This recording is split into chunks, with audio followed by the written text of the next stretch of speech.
আমরা তাপগতিবিদ্যা নিয়ে পড়াশোনা করব। তার মানে কি তাপগতিবিদ্যার ইংলিশটা কি হবে? থার্মোডায়নামিক্স।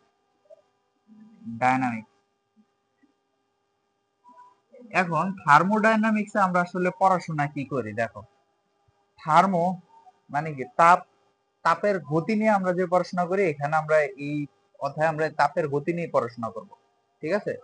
এখন তাপগতিবিদ্যা পড়ার জন্য আমার দুইটা টার্ম পড়া লাগবে। একটা হইতেছে আমার তাপ, আরেকটা হইতেছে আমার তাপমাত্রা। ঠিক আছে? একটা তাপ একটা তাপমাত্রা। এখন দেখো তাপ আর তাপমাত্রার মধ্যে পার্থক্যটা কি?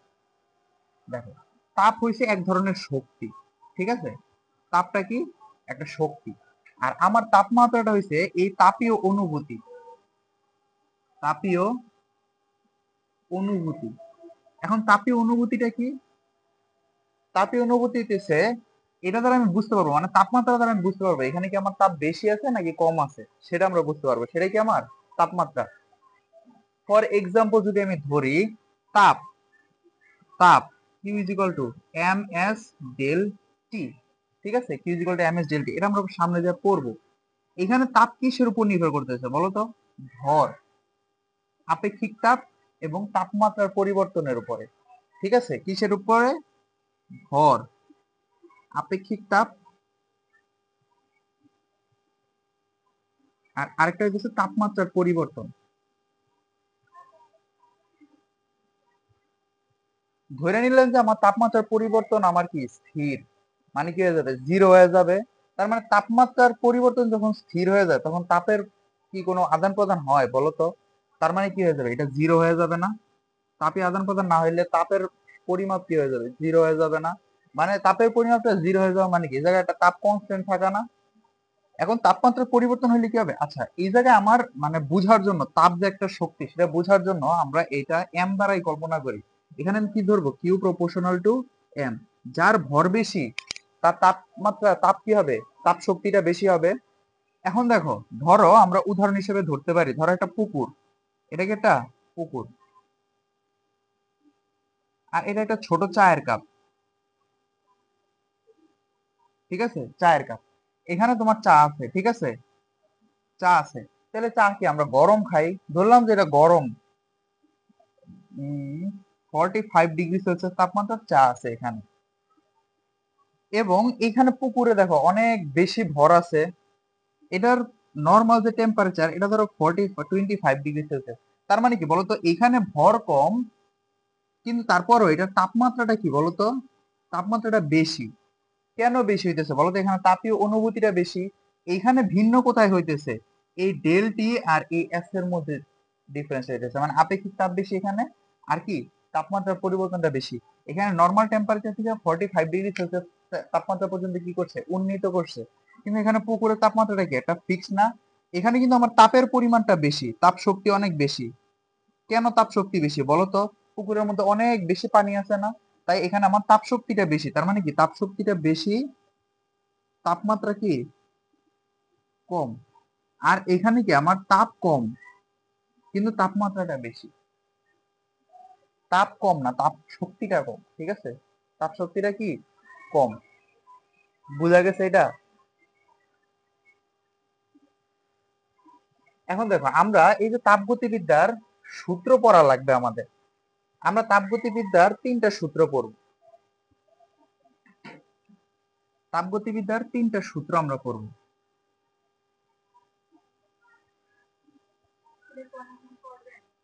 হুম, হ্যাঁ, এটা থেকে তো প্রশ্ন আসবে।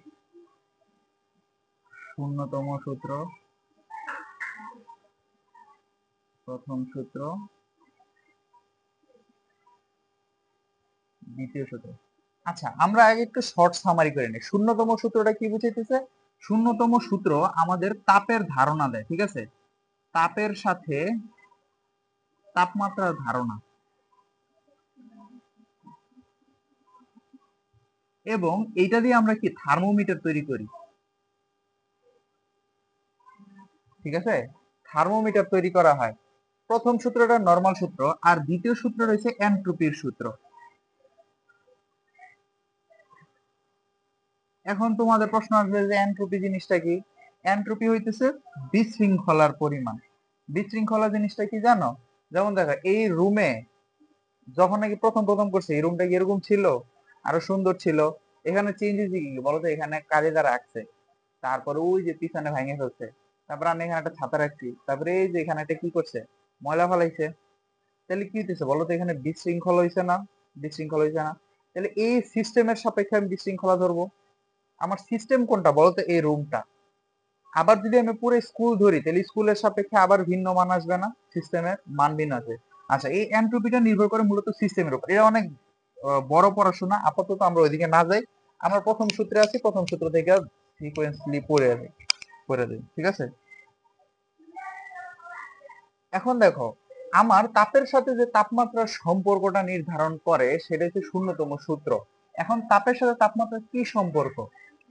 তাপমাত্রা নির্ধারণ করে তাপ কোন দিকে প্রবাহিত হবে। আমার যে তাপমাত্রাটা আছে সেটা নির্ধারণ করে যে তাপ কোন দিকে প্রবাহিত হবে। তাপমাত্রা সর্বদা হাই টেম্পারেচার থেকে, তাপ সর্বদা কি হয়, হাই টেম্পারেচার থেকে লো টেম্পারেচারের দিকে যায়, ঠিক আছে? তাপটা কি হবে, সর্বদা হাই টেম্পারেচার থেকে লো টেম্পারেচারের দিকে যাবে তাপ। এটার উদাহরণ আমরা কিভাবে বলতে পারি? দেখো, আর আমাদের যে শূন্যতম সূত্র সেটা কি বলছে জানো? ধরো তুমি তিনটা বস্তু নিছো, এদের নাম দিছো কি এ বি সি, ঠিক আছে? এ বি সি তিনটা বস্তুর নাম দিছো। এখন তুমি বললা এর সাথে বি তাপীয় সাম্য অবস্থায় আছে, তাপীয় সাম্য অবস্থায় আছে। এখন তাপীয় সাম্য অবস্থায় আছে মানে কি, এর মধ্যে ধরো 10 জুল তাপ আছে, এটা তো আমার কি 10 জুল পরিমাণ তাপ আছে, ঠিক আছে? এবং বি এর সাথে সি তাপীয় সাম্য অবস্থায় আছে।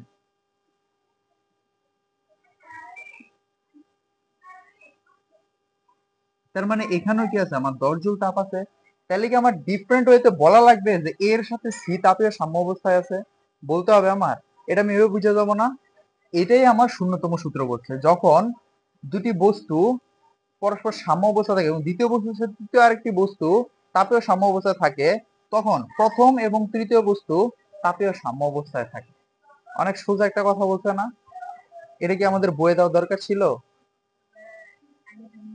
হ্যাঁ, তোমরা হইলে তোমরা বলতে পারতে এটা। এখন দেখো, তাপীয় সাম্য অবস্থা মানে কি, এখানে আমার তাপের কোনো আদান প্রদান হবে না। দেখো তো, 10 জুল 10 জুল, এখানে কি কোনো চেঞ্জ হবে? হবে না। এখন তাপের আদান প্রদান কোন দিকে হবে কি বলছি বলো তো, টেম্পারেচার। এটা দ্বারা কি বুঝিতেছি, টেম্পারেচার। টেম্পারেচার হাই থেকে টেম্পারেচার লো এর দিকে যাবে। কারণ কি বলছি, তাপমাত্রা নির্ধারণ করে। ধরো আমার এখন এই জিনিসটা এভাবে লেখা আছে, এই জিনিসটারে আমরা শূন্যতম সূত্র তো বুঝছো তাই না? এখন দেখো, আমার দুইটা পাত্র আছে,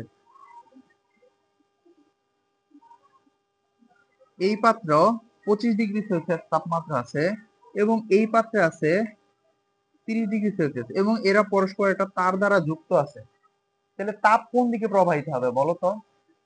30 ডিগ্রি থেকে 25 ডিগ্রির দিকে আসবে না তাপ, ঠিক আছে? তাপ এদিকে প্রবাহিত হবে, কিন্তু তাপ এদিকে প্রবাহিত হবে। দেখো, এখন তাপ যদি এদিকে প্রবাহিত হয় তার মানে কি, এখান থেকে তাপ এখানে আসতেছে, মানে এটা কিন্তু একটা ব্যালেন্স হওয়ার ট্রাই করবে। এখানে কিন্তু আমার তাপ শক্তিটা বেশি, এখানে আমার তাপ শক্তিটা কম। ধরে নিলাম যে এদের ভর কনস্ট্যান্ট, কি ভর কনস্ট্যান্ট, কেন ভর কনস্ট্যান্ট ধরে নিতে হবে? এবং একই পদার্থ, একই পদার্থ হইলে কি হবে বলতো, আপেক্ষিক তাপটাও সেম সেম হবে। তখন আমার উচ্চ তাপমাত্রা থেকে নিম্ন তাপমাত্রার দিকে তাপ প্রবাহিত হবে। এই জিনিসটা মাস্ট বলা লাগবে। এটা যদি আমি না বলি তাইলে কিন্তু এখানে কি কন্ট্রোভার্সি থেকে যায়। এটা তো আমি ভর বেশিও দিতে পারি, তাহলে ভর বেশি দিলে এখানে তাপ শক্তিটা আমার বেশি হয়ে যায় না? তাপ শক্তি কিন্তু বেশি হয়ে যায়। বুঝা গেছে? তার মানে এই কথাটা বইলা তারপর আমার এটা বলতে হবে। অর্থাৎ নির্দিষ্ট ভরের কোন একটা বস্তুর মধ্যে তাপীয় সাম্যাবস্থা কখন ক্রিয়েট হবে, যখন, আর তাপীয় সাম্যাবস্থা বলে কি, তাপমাত্রা নির্ধারণ করে যে তাপ কোন দিকে প্রবাহিত হবে, সেটা অবশ্যই কি হবে, উচ্চ তাপমাত্রা থেকে নিম্ন তাপমাত্রার দিকে সর্বদাই কি হবে, প্রবাহিত হবে। তাহলে শূন্যতম সূত্র বোঝা গেছে। এখন দেখো, আমি একটু আগে কি বললাম যে এই তাপগতিবিদ্যার শূন্যতম সূত্র দ্বারা আমার কি বের করছে বলতো, থার্মোমিটার আবিষ্কার করছে।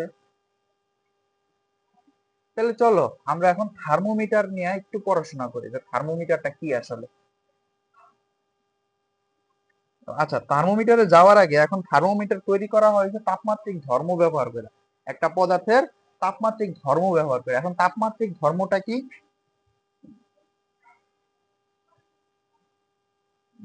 দেখো তো, নিজেরা একটু জ্ঞান খাটায় বলা যায় কিনা তাপমাত্রিক ধর্মটা কি।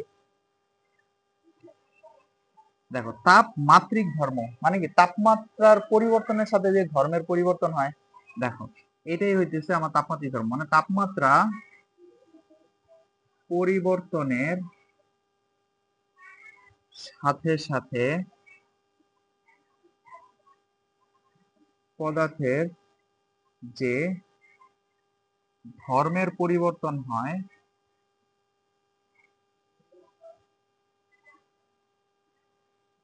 তাকে তাপমাত্রিক ধর্ম বলে। এখন দেখো তো, তাপমাত্রিক ধর্মের একটা উদাহরণ কি হইতে পারে। আমরা যে থার্মোমিটার ব্যবহার করি না, এখানে তাপমাত্রিক ধর্ম কি বলতো, মানে তাপমাত্রিক পদার্থটা কি ব্যবহার করছে এখানে বলতো, পারদ। পারদ ব্যবহার করছে না? তাহলে পারদের ক্ষেত্রে আমার হয়টা কি বলতো, ডিস্টেন্সটা আপ ডাউন হয় না, উচ্চতাটা তাপমাত্রা বাড়ার সাথে সাথে কি হইতেছে, আমার পারদটা উপরের দিকে উঠতেছে না। তাহলে এখানে তাপমাত্রিক ধর্মটা কি, পারদের উচ্চতা, তাপমাত্রা পরিবর্তনের সাথে সাথে তাপমাত্রা কি হয়, উচ্চতার পরিবর্তন হয়। বুঝতে পারছো? এইটার সাপেক্ষে আমরা বলতে পারি কি তাপমাত্রার পরিবর্তন হয়েছে, ঠিক আছে, বা তাপমাত্রা কত আছে সেই পারদ দ্বারাই কি আমরা নির্ধারণ করে থাকি। আচ্ছা, একটা ছোট্ট একটা ম্যাথ করি, যদি এই ম্যাথ গুলো তোমাদের পরীক্ষায় আসে না, কিন্তু করাইলে সুন্দর দেখা যায় আর কি, এটার জন্য করাই দিচ্ছি। হুম, হ্যাঁ, ধরো প্রশ্নটা এরকম, একটি স্থির আয়তনে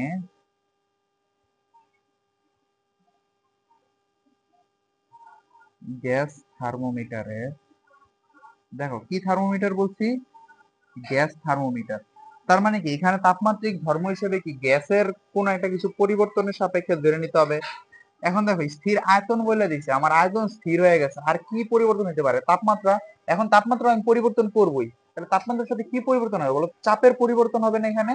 তার মানে এখানে তাপমাত্রিক ধর্মটা হচ্ছে আমার চাপ। বুঝতে পারছো? দেখো আয়তন স্থির করে দিচ্ছে।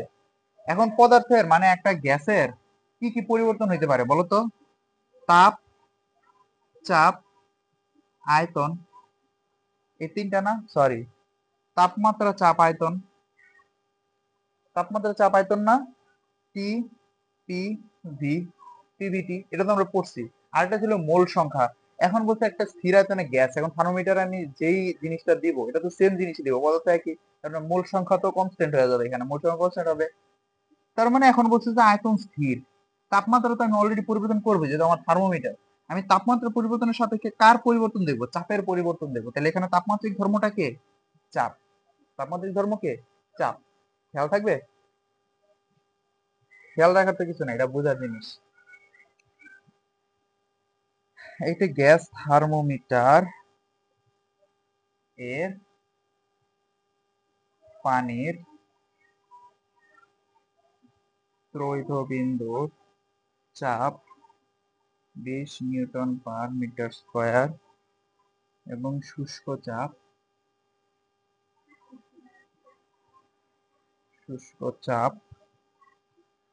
14.3 নিউটন পার মিটার স্কয়ার। শুষ্ক বরফের তাপমাত্রা কত?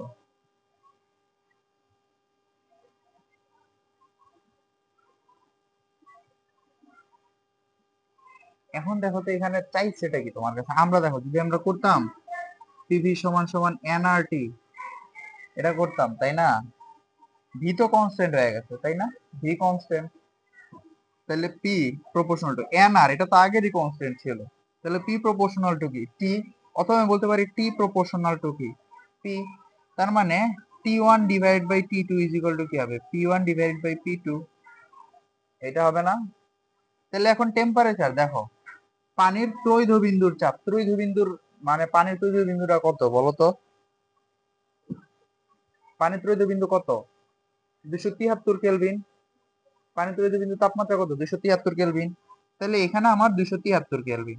টি টুটা আমার জানতে চাইছে, বরফ বিন্দুটা আমার জানতে চাইছে। এখন যখন ত্রৈধ বিন্দু 273 ছিল তখন আমার প্রেসার কত ছিল 20 নিউটন পার মিটার স্কয়ার। আর শুষ্ক যখন নাকি আমার টি টুটা আমি ধরে নিলাম কি শুষ্ক চাপ, তখন আমার চাপ কত ছিল 14.3 নিউটন পার মিটার স্কয়ার। এভাবে গুণ করে এখান থেকে তুমি টি টুটা বের করবা, ঠিক আছে।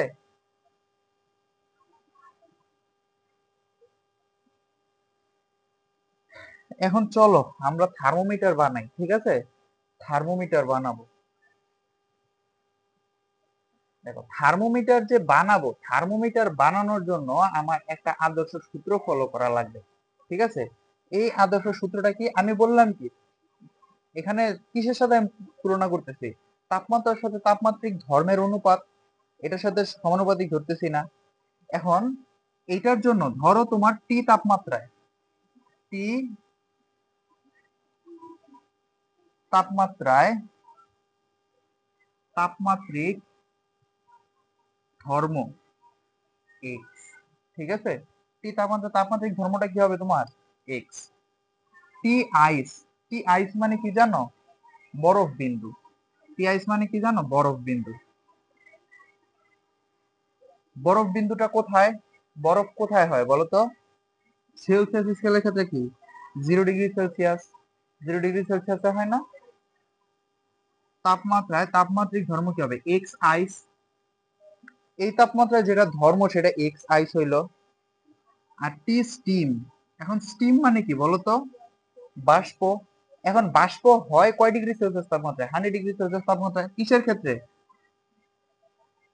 এটার বরফ বিন্দু বলি আর এটার কি বলি বলতো, বাষ্প বিন্দু, ঠিক আছে। তো সেলসিয়াস স্কেলের ক্ষেত্রে এটা 100 ডিগ্রি সেলসিয়াস। এইটা ছাড়াও বরফ বিন্দুটার বলা হয় নিম্ন স্থির বিন্দু।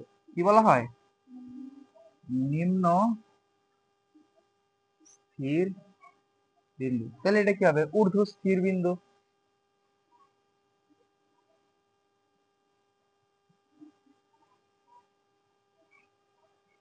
ঠিক আছে।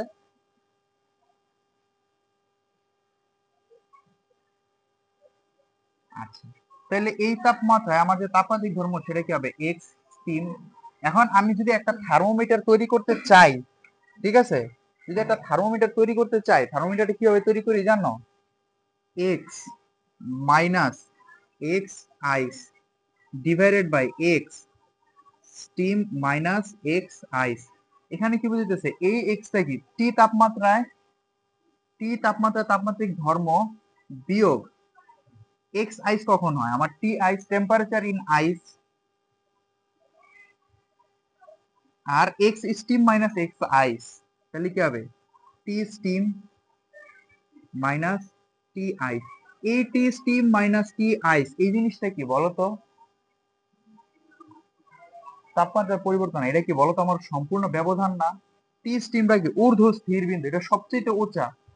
এখানে আসার পরেই বাষ্পে পরিণত হবে, এখানে আসার পরেই বরফে পরিণত হবে। পদার্থের অবস্থা কয়টা বলতো, তিনটা, কঠিন তরল বায়ু। এখন ওই অবস্থায় না যায় আমরা, ধরো যে যেমন, আচ্ছা এখানে স্ট্যান্ডার্ড ধরা হয় কোনটা জানো, নিম্ন স্থির বিন্দু যখন নাকি বরফ হয়ে যাবে, যেই বিন্দুটাতে বরফ হবে সেটাই আমার কি হবে নিম্ন স্থির বিন্দু বা বরফ বিন্দু। আর যেই বিন্দুতে আসার ফলে এটা বাষ্পে পরিণত হয়ে যেতে থাকবে ওইটার আমরা ধরি কি বাষ্প বিন্দু, বুঝতে পারছো।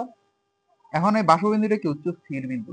তাহলে এইটা কি বলতো ব্যবধান না, কিসের ব্যবধান বলতো, আমার যেই তাপমাত্রার যেই স্কেল ব্যবহার করবো, তাপমাত্রার স্কেলের ব্যবধান না এটা, এটা কিন্তু স্কেলের ব্যবধান, তাপমাত্রার ব্যবধান কিন্তু। এখন দেখো তো এক্ষেত্রে আমরা তো পারদ, তাই না, আমরা পারদ ধরে নিই। এটা কিন্তু মূলত হচ্ছে কি আমরা একটা ইয়া বানানোর আসল, মানে এটা দিয়ে কিন্তু আমরা একটা স্কেল বানাই, ঠিক আছে। বা এখন দেখো এটা দিয়ে আমি তিনটা স্কেল বানাই, কারণ আমরা তো তিনটা স্কেল নিয়ে পড়াশোনা করি, তাই না। আমি কিন্তু একদম বেসিক ভাঙা ভাঙা বুঝাইলাম। হুম, হ্যাঁ সেলসিয়াস কেলভিন ফারেনহাইট এটা দেখায়। আচ্ছা এটা আগে লিখে নি, X minus X ice X steam minus X ice সমান সমান T minus T ice T steam minus T ice. এখন দেখো এটা দিয়ে আমরা একটা সেলসিয়াস স্কেল বানাবো। তোমার তোমার যেই মন চায়, তোমার যদি তুমি নিজে একটা স্কেল বানাতে চাও তুমিও বানাইতে পারো, তোমার স্কেলও বানাইতে পারো। এখন দেখো সেলসিয়াস স্কেল বানাবো। সেলসিয়াস স্কেলের বরফ বিন্দুটা কত বলো তো? টি আইস কত? টি আইস কত? 0 ডিগ্রি সেলসিয়াস। 0 ডিগ্রি। এটা স্টিম বিন্দুটা কত বলো তো? 100 ডিগ্রি সেলসিয়াস। তাহলে এখান থেকে যদি আমি বানাইতে চাই টি, টিতে কি, এই যে টিতে যে কোনো তাপমাত্রা, যে কোনো তাপমাত্রা, তাহলে কি বানাবো? টি -0। আচ্ছা এখানে টিটা কি সেলসিয়াস না? এই টি এর জায়গায় আমি কি বসাবো? সেলসিয়াস, মানে C-0। C-0, 100 মাইনাস কি 0 ডিগ্রি দিলাম। এখন আমি যাব কি ফারেনহাইটের জন্য। এখন ফারেনহাইটের ক্ষেত্রে টি আইসটা কত আমার? 32 ডিগ্রি না? 32 ডিগ্রি। আর টি স্টিমটা কত বলতো? 212 ডিগ্রি। তাহলে এখানে কি হবে বলতো? F-32 ডিগ্রি, 212 মাইনাস কি 32 ডিগ্রি, তাই তো? কেলভিনের ক্ষেত্রে দেখো, কেলভিন একটু ভিন্ন। কেলভিনের ক্ষেত্রে আইস কত? 273 কেলভিন না? 273 কেলভিন কখন পাই? 0 ডিগ্রি সেলসিয়াস তাপমাত্রা 273 কেলভিন। 273 কেলভিন। আর স্টিমটা কত আমার? 373 কেলভিন। সমান সমান কি পাইতেছি? কে মাইনাস 273 ডিভাইড বাই 373 মাইনাস কত? 273। এটাতে ডিগ্রি হয় না, ঠিক আছে? আচ্ছা এই ডিগ্রি গুলো আমরা মুছে ফেললাম। আমরা এখন শুধুমাত্র ভ্যালু চিন্তা করি, শুধুমাত্র কি ভ্যালু চিন্তা করি। এখন দেখো তো এটা কি হয়? C divided by 100, F-32 divided by 180, K minus 273 divided by 100। এটাই হইতেছে আমার স্কেল দ্বয়ের মধ্যকার সম্পর্ক এদের সাথে। বুঝতে পারছো? হ্যাঁ এটাই সূত্র। আমরা করতাম না যে 3/5, এটা করতাম না? এটাই তুমি এই যে দেখো এখন 100 আছে, 180 আছে, ঠিক আছে? তুমি একটু ভাঙাও। প্রথমত 10 দ্বারা ভাগ করো, 10 18 10। তারপরে আবার 2 দ্বারা ভাগ করতে পারো, 5 9 5, হয় না? এখন চলো আমরা একটা ইন্টারেস্টিং জিনিস করি। দেখো C divided by 100 is equal to K minus 273, ঠিক আছে? ডিভাইড বাই কি 100। এটা তো কাটাকাটি চলে যাবে, তাই না? নিচের 100 সমান সমান হয়ে যাবে না? তাহলে সি সমান সমান কি কে মাইনাস 273। তাহলে কে সমান সমান কি হবে বলো তো? সি মাইনাস এই পাশে চলে আসবে প্লাস 273। খেয়াল আছে আমরা সব সময় যে এটা করতাম, সেলসিয়াস স্কেলের তাপমাত্রা যাই আসুক ওটার সাথে 273 যোগ করে দাও, তাহলে তুমি কেলভিনে পাওয়া যাবা। কেন পাওয়া গেছি জানো? কারণ এদের যে ব্যবধানটা এটা সেম ছিল, তাই। ব্যবধানের ভিন্নতা হইলে আমরা কিন্তু আবার এই সূত্রে বসায় করা লাগবে। যেমন দেখো সেলসিয়াস থেকে ফারেনহাইটে যাওয়ার জন্য আমরা সূত্র ব্যবহার করি না। বুঝছো আরিফ? বুঝছো ক্যামেরাম্যান? বুঝছো কিনা সেটা বলো, নাকি ঘুমে ধরছে? আচ্ছা এখন ক্লিয়ার হইছে জিনিসটা কিভাবে হইছে? এখন ভালো লাগতেছে না যে আগে যা পড়ে আসছি এখন তাও তো কোথাও একটা মিল পাইলাম যে এইভাবে না এইভাবে হয়েছে? তাহলে এখন কি তোমাদের বাচ্চাদের মতো পড়ানো দরকার আছে যে সেলসিয়াস স্কেল আর ফারেনহাইট স্কেলের তাপমাত্রা কখন সেম হয়ে যাবে, সেলসিয়াস স্কেলের সাথে কেলভিন স্কেলের তাপমাত্রা কখন সেম হয়ে যাবে, এটি পড়ানোর কোনো দরকার আছে আমার? কোনো দরকার নেই, এগুলো তোমরা বই দেখলেই পারবা। আমাদের যেটা পড়তে হবে সেটা হচ্ছে ত্রুটিপূর্ণ থার্মোমিটার, ঠিক আছে?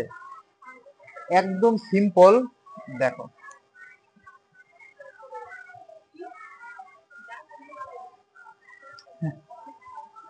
ত্রুটিপূর্ণ থার্মোমিটারে হয়টা কি? দিল তো, বন্ধ হয়ে গেল। আচ্ছা ত্রুটিপূর্ণ থার্মোমিটারে হয় কি বলতো আমাদের? আচ্ছা ত্রুটিপূর্ণ থার্মোমিটারটাও কিন্তু একটা থার্মোমিটার আমরা ধরে নিব, ঠিক আছে? ধরো তোমার একটা ত্রুটিপূর্ণ থার্মোমিটার নিলা যেটা নিম্ন স্থির বিন্দু 5 ডিগ্রি সেলসিয়াস, 5 ডিগ্রি সেলসিয়াস, সেলসিয়াসে ধরলাম, ঠিক আছে? সেলসিয়াস কেন দিলাম? কারণ এটা সেলসিয়াস স্কেলের সাথে এখন আমার তুলনা দিতে হবে, তাইলে সেলসিয়াস স্কেলের সাথে তুলনা দিব। ত্রুটিপূর্ণ থার্মোমিটারে এটা কি বরফ বিন্দু, আর ত্রুটিপূর্ণ থার্মোমিটারের এটা পাইলাম কি বরফ বিন্দু। আর বাষ্পবিন্দু পাইলাম হইতেছে ধরো 95 ডিগ্রি সেলসিয়াস পাইলাম। তাইলে যদি তোমার একটা আসল থার্মোমিটার দেই, এই থার্মোমিটারে ধরো তুমি তোমার যে জ্বর মাপছো, এই থার্মোমিটারে তুমি মাপটা পাইলা 36 ডিগ্রি সেলসিয়াস, ঠিক আছে? তাহলে আসল থার্মোমিটারে তোমার মাপটা কত? এটা কি ত্রুটিতে? তাহলে আসলে কত? না, আসল তাপমাত্রা কত? না, সর্বোচ্চ গেলে 37 ডিগ্রি সেলসিয়াস হবে। এখন এটা কিভাবে হয়েছে দেখো তো। দেখো তো তোমার এখানে কি দেওয়া আছে, বরফ বিন্দু দেওয়া আছে, বাষ্প বিন্দু দেওয়া আছে, ইভেন তোমার একটা তাপমাত্রা দেওয়া আছে, ভুল মানটাও দেওয়া আছে। তুমি এটার কিসের সাথে তুলনা করতে হবে? সেলসিয়াস স্কেলের সাথে। এখন সেলসিয়াস স্কেলে কি পাইছিলা বলো তো? C-0, 100-0। এখানে কি আছে বলো তো? ত্রুটিপূর্ণ থার্মোমিটারে কত? 36 না? তাহলে এটার ক্ষেত্রে দেখো 36 বসাবো, তাপমাত্রাটা 36। এটার বরফ বিন্দুটা কত বলো তো? 5। আর নিচে কি হইতো? বাষ্প মাইনাস বরফ হইতো না? তাহলে বাষ্প কত বলো তো? 95। বরফ কত? 5। দেখো তো এখানে সব দেওয়া আছে, তোমার বের করতে হবে কি? সি বের করতে হবে না? এটা কি বেশি কঠিন?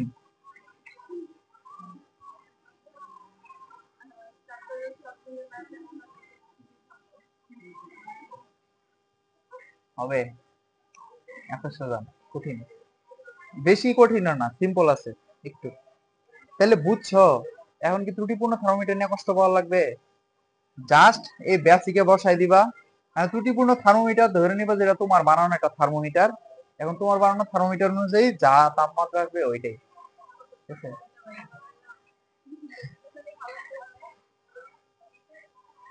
তোমারটা এত তাড়াতাড়ি বন্ধ হয়ে যায় কেন?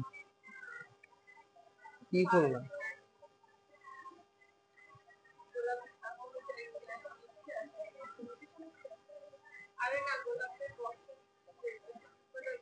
হ্যাঁ হ্যাঁ হ্যাঁ, এগুলা আছে এখনো। যারা ম্যানুয়ালি ইউজ করে এরা রাখে। হম, ওইটাই ভালো। পানি ঢুইকা না, কথা হচ্ছে এটা ডিজিটাল জন্য। এটা তো তুমি কোনো সময় শিওর দিতে পারবো না যে এটাতে আসল মান আসছে কি আসে না।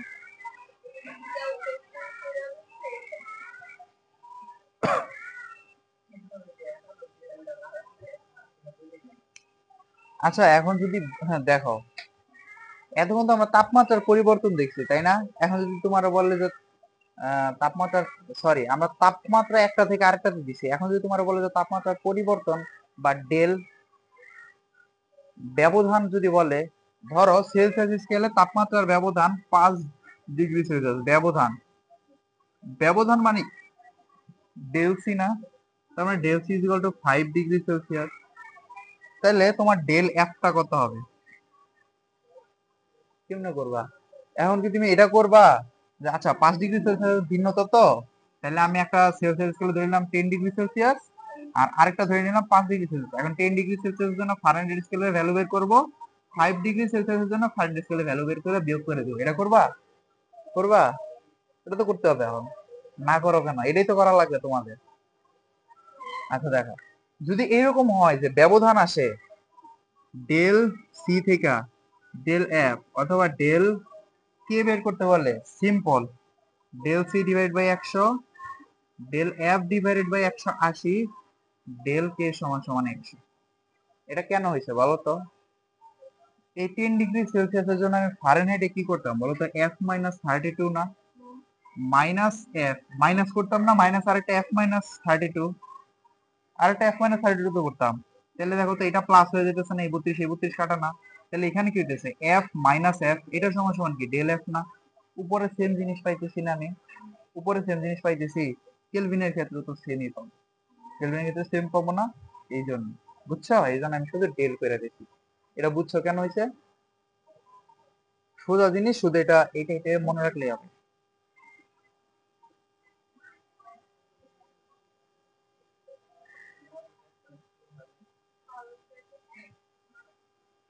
তোমাদের হয়ে গেছে তো এক্সাম না?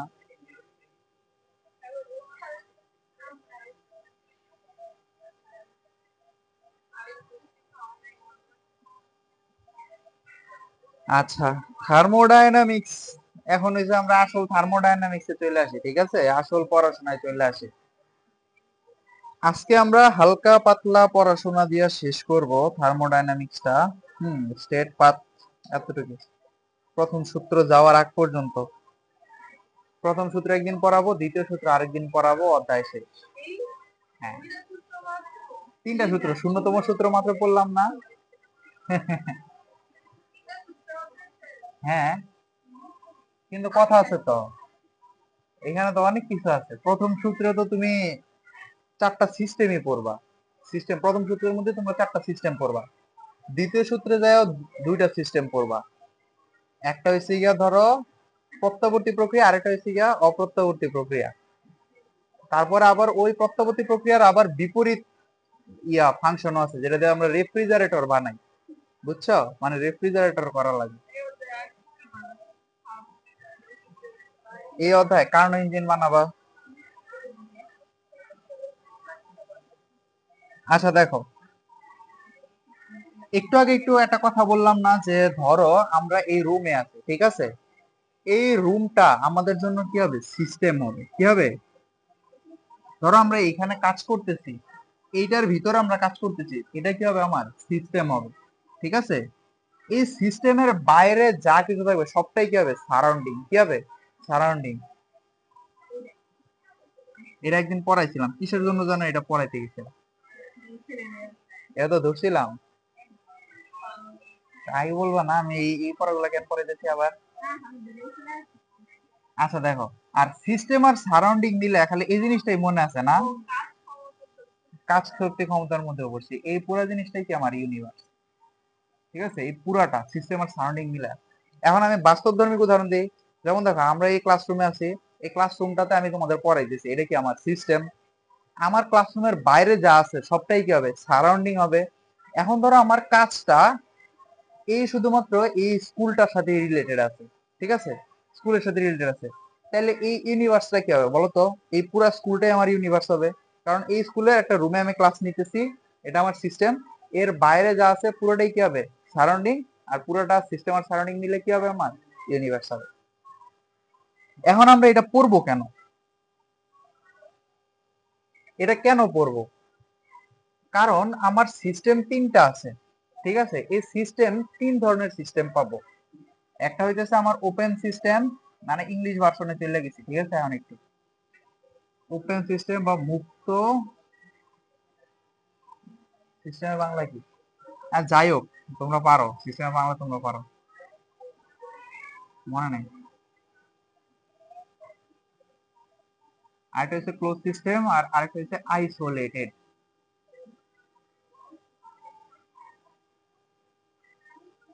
এখন দেখো, ওপেন সিস্টেম, ক্লোজ সিস্টেম, আর এটা কি, আইসোলেটেড সিস্টেম। ঠিক আছে, এখন ওপেন সিস্টেমটা কি, এই সিস্টেমে তুমি ভর এবং শক্তি, কি, ভর শক্তি উভয় কি করতে পারবা, আদান প্রদান করতে পারবা। ঠিক আছে, এটারে আমরা কি বলি, ওপেন সিস্টেম বলি। ঠিক আছে, ক্লোজ সিস্টেমে জিনিসটা কি হয়, এখন আর আমি ভরের আদান প্রদান করতে পারবো না, শুধুমাত্র শক্তির আদান প্রদান হবে। তার মানে কি বলতো, এখানে কোন শক্তিটা হবে, এখানে তাপমাত্রার পরিবর্তন হবে না, কিন্তু তাপের পরিবর্তন হবে, মানে তাপীয় আদান প্রদান হবে, এটা মনে রাখা লাগবে। ঠিক আছে, তাপীয় আদান প্রদান হবে, এই কথাটা মনে রেখো। আরেকটা হইতেছে আমার আইসোলেটেড। এখন আইসোলেটেড সিস্টেমের বাইরে একটা লেয়ার থাকে, ঠিক আছে, এই লেয়ারটার নাম মনে হয় ওই দিনও বলতে পারিনি না, আজকে বলা যাবে খুব সম্ভবত, দেখি। না, ওইটা আমরা তাহলে ভার্সিটির ইয়াতে পড়ছিলাম। এই এইটার লেয়ার আছে একটা, ঠিক আছে, এই লেয়ারটার কারণে এটার ভিতর থেকে আমি ভরেরও আদান প্রদান করতে পারি না, শক্তিরও আদান প্রদান করতে পারি না। তার মানে কি বলতো, এই জন্য এটার কি বলা হয়, আইসোলেটেড সিস্টেম। আর এটা আমরা দেখবো রুদ্ধতাপীয় প্রক্রিয়ার ক্ষেত্রে, কি দেখবো, সরি, এটা আমরা দেখবো কার্নো ইঞ্জিনের ক্ষেত্রে।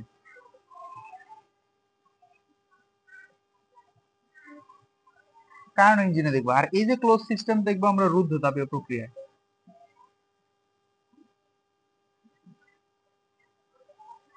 এখানে আমার কি হবে না, তাপমাত্রা পরিবর্তন হবে কিন্তু তাপের শক্তি ঠিকই পরিবর্তন হবে। বুঝতে পারছো?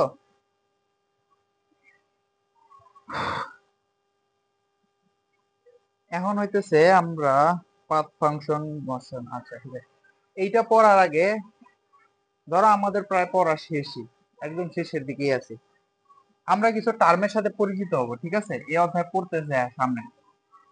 আমরা যদি এরকম বড় হাতের ইউ পাই, ওইটাতে আমরা বুঝে নেব এটা ইন্টারনাল এনার্জি বা অভ্যন্তরীণ শক্তি। এটা লেখা নেই, তারপর অভ্যন্তরীণ শক্তি জিনিসটাকে আমি বুঝাইতেছি। দেখো, অভ্যন্তরীণ শক্তি, তারপরে এখানে যে কিউ পাবো সেটা হচ্ছে আমার হিট বা তাপ। কিউ মানে হচ্ছে হিট বা তাপ। পি তে তো প্রেসার, তাই না? প্রেসার মানে তো চাপ, নাকি অন্য কিছু?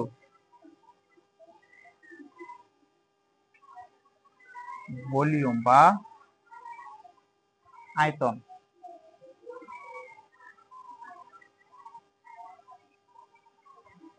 টেম্পারেচার বা তাপমাত্রা, এখানে ডাব্লিউ তে পাবো হচ্ছে ওয়াট। দেখো, এই টার্ম গুলো তোমার ভালো মতো পড়া লাগবে। এখানে আমার ডাব্লিউ মানেটা কি? ওয়ার্ক বা কাজ। তারপর এখানে এস যেটা হবে সেটা হচ্ছে আমার এন্ট্রপি।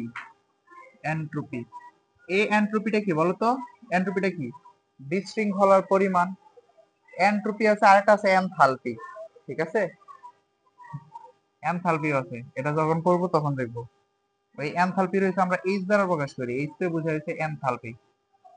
যদিও তোমাদের এনথালপিটা নাই, কিন্তু তারপরও তোমাদের দেখাবো। যদি কে পাও, কেটা হইতেছে আমার বোল্টজম্যান ধ্রুবক, বোল্টজম্যান কনস্ট্যান্ট।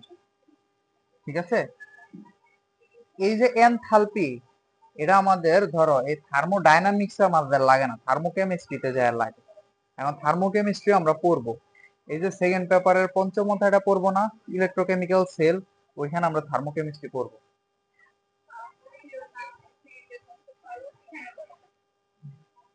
সেকেন্ডে উঠতে পারবা না কেন? এই কলেজ আটকায় না।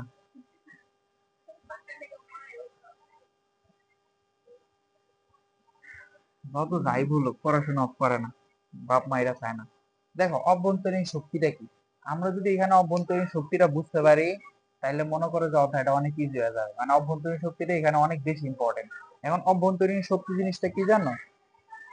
এইটা বোঝার জন্য দেখো, আমি তোমারে কিছু পরিমাণ টাকা দিলাম, বা ধরো তোমাদের নতুন সংসার হয়েছে, এখন তোমাদের জামাই না তোমারে 10,000 টাকা দিছে।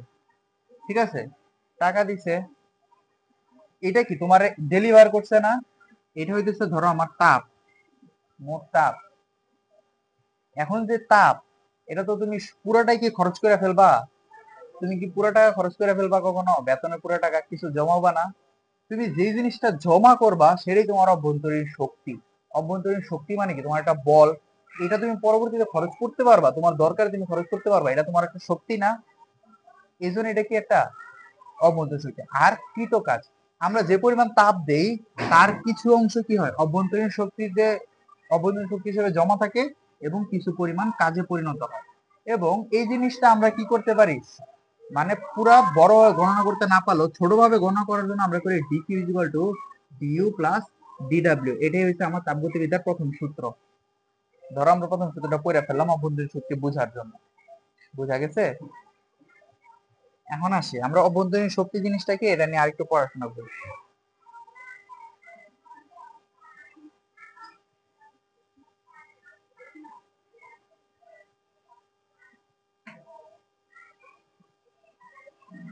ক্যামেরাম্যান কষ্ট হইতেছে?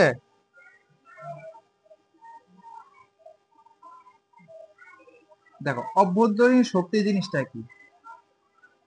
আচ্ছা, আমি তো ভিতরে ধরো যে তাপ দিলাম না, তাপ জিনিসটা কি বলতো? একটু আগে বললাম না যে এটা একটা ভর আছে। ভর আছে মানে কি? এটার মধ্যে মলিকিউল আছে। মলিকিউল গুলা যে ছোটাছুটি করতেছে এই জিনিসটার ভিতরে, এই ছোটাছুটির ফলে তো একটা গতিশক্তি তৈরি হবে না? এই গতিশক্তিটা হচ্ছে আমার অভ্যন্তরীণ শক্তি। ঠিক আছে, এখন এইটা আমার পরিবর্তন হবে কিসের সাপেক্ষে বলো তো? তাপমাত্রার পরিবর্তনের সাথে। এখন কেন তাপমাত্রা পরিবর্তনের সাথে? ধরো আমি এখানে তাপমাত্রা দিছি, ঠিক আছে, তাপমাত্রা দিছি। এখন তাপমাত্রা দিলে বস্তুর কি হবে? ছোটাছুটি বাইরে যাবে না। আর অভ্যন্তরীণ শক্তি কি? এখন দেখো তুমি আর টাকা তো আর এভাবে ওপেনে জমাবা না। তুমি কি কোনো সময় টাকা এভাবে জমাইছো যে আমার টেবিলের উপর থাক, প্রতিদিন আমি টেবিলের উপর রেখে দিব, টাকা জমা হয়ে থাকবে? এরকম কোনো সময় হবে? অবশ্যই তুমি একটা ক্লোজ কোন একটা জিনিসের মধ্যে রাখবা। এই অভ্যন্তরীণ শক্তিটাও সেম। এটা অভ্যন্তরীণ শক্তিটা কি? মলিকুলের ভিতরে সঞ্চিত অবস্থায় থাকে, ঠিক আছে। এখন যখন সঞ্চিত অবস্থা আছে, তাপমাত্রা বাড়াইলাম, এই ছোটাছুটি বাইরে যাবে। এখন যখন ছোটাছুটি বাইরে যাবে তখন কি হবে বলতো? এদের মধ্যে গতিশক্তির পরিমাণটা বাইরে যাবে না? তার মানে আমার যে গতিশক্তি, এই অভ্যন্তরীণ শক্তি, এটা কি তাপমাত্রা পরিবর্তনের সাথে কানেক্টেড। এখন আমার অভ্যন্তরীণ শক্তি কখন হবে? যখন আমার তাপমাত্রা কমে যাবে। এই পয়েন্টটা একটু খেয়াল রাখবা। আমার যদি তাপমাত্রা কইমা যায়, অভ্যন্তরীণ শক্তিটা কইমা যাবে কিন্তু। আর তাপমাত্রা যদি বাড়ায়, তাহলে অভ্যন্তরীণ শক্তিটা কি হবে? বৃদ্ধি পাবে। এটা খেয়াল থাকবে। আমরা এই যে সামনে এই যে প্রথম সূত্র তো দেখলাম, যে প্রথম সূত্রটা এরকম হতে পারে। প্রথম সূত্রে 4টা সিস্টেম আছে, ওই সিস্টেম পড়ার সময় আমরা এই জিনিসটা দেখবো, ঠিক আছে। এখন আসো আমরা পড়বো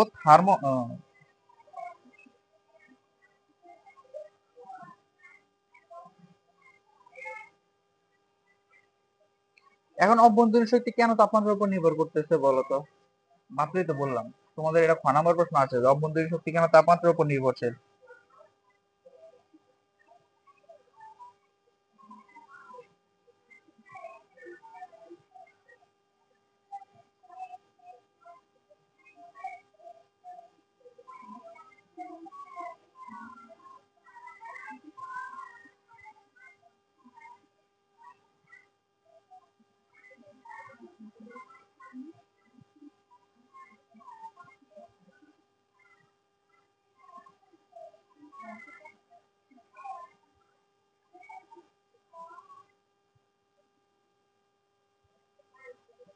এই জিনিসটা খেয়াল করো।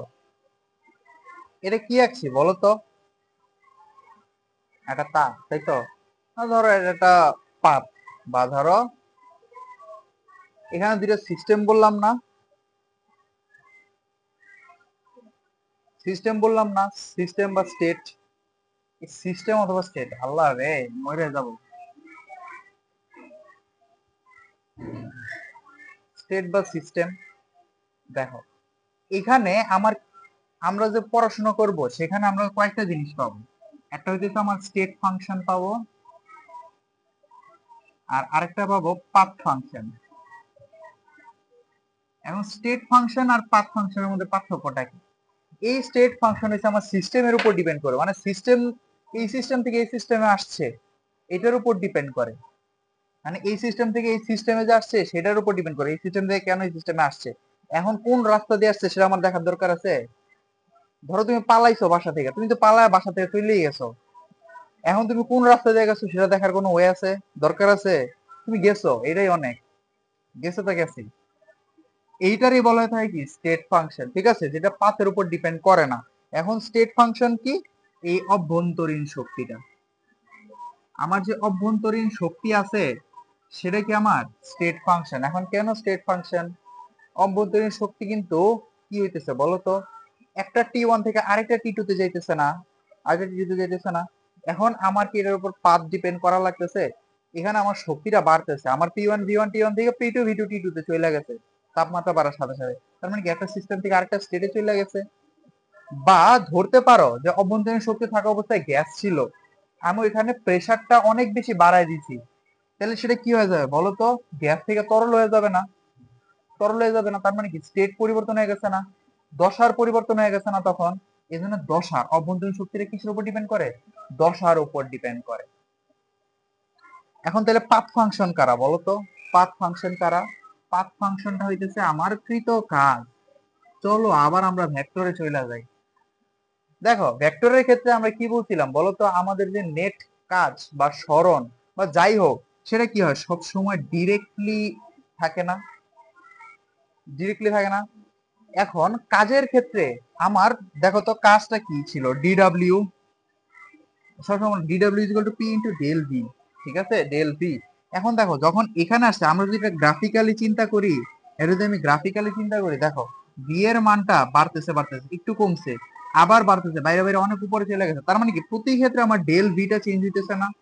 ডেল ভিটা কি প্রতি বেলায় বেলায় চেঞ্জ হইতেছে না? প্রত্যেকটা বিন্দুতে আমার ডেল ভি চেঞ্জ হইতেছে না? এই জন্য আমি ডিভি দিছি। তাহলে দেখছো ডিডাব্লিউ কি ভি এর পরিবর্তনের সাপেক্ষে। এখন ভিটা কি এটা পাথ ফাংশন না? আয়তনটা পরিবর্তন কি এটা পাথ ফাংশন না?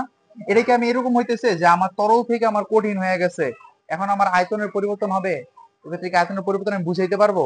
আমি বুঝাইতে পারবো কিভাবে আয়তন কতটুকু কমছে বা বাড়ছে সেটার ডিফারেন্সটা আমি বুঝাইতে পারবো। এই জিনিসটাকে এটা পাথ ফাংশন না? তাহলে কৃত কাজটা কি হবে? Path function. আমি বুঝাইতে পারছি তোমাদের এই জিনিসটা। এই জিনিসটা যত সুন্দর করে বুঝতে পারবা সামনে তত, ইভেন তোমাদের যদি ভার্সিটি লাইফেও যাও এই জিনিসগুলো তোমার তো তখন তোমার ম্যাথ করা লাগবে না, তখন তোমার এই জিনিসটা বুঝায় বলা লাগবে যে এটা কেন স্টেট ফাংশন, এটা কেন একটা পাথ ফাংশন। এই যে থার্মোডাইনামিক্স যদি কোনো থাকে, ধরো তুমি কেমিস্ট্রি নিয়েও যদি পড়ো, তোমার থার্মোডাইনামিক্স পড়া লাগবে। ফিজিক্স নিয়ে পড়লেও থার্মোডাইনামিক্স পড়া লাগে। আর যদি ফার্মাসি পড়তে তো কোনো কথাই নেই, ফিজিক্যাল ফার্মাসি পড়াই লাগবে। ফিজিক্যাল ফার্মাসি দুইটা, ফিজিক্যাল ফার্মাসি 1, ফিজিক্যাল ফার্মাসি 2। তখন আবার এগুলো পড়া লাগবে। যখন আমি এগুলা 1 2 তে পড়ে আসছি, মানে 1 বছর আগে এগুলো পড়ছি, তখন মানে তোমাদের যখন অর্গানিক পড়ার জন্য চিল্লাইলাম তখন ধরো পড়ছি। তোমরা তো আর পড়লাই না অর্গানিক।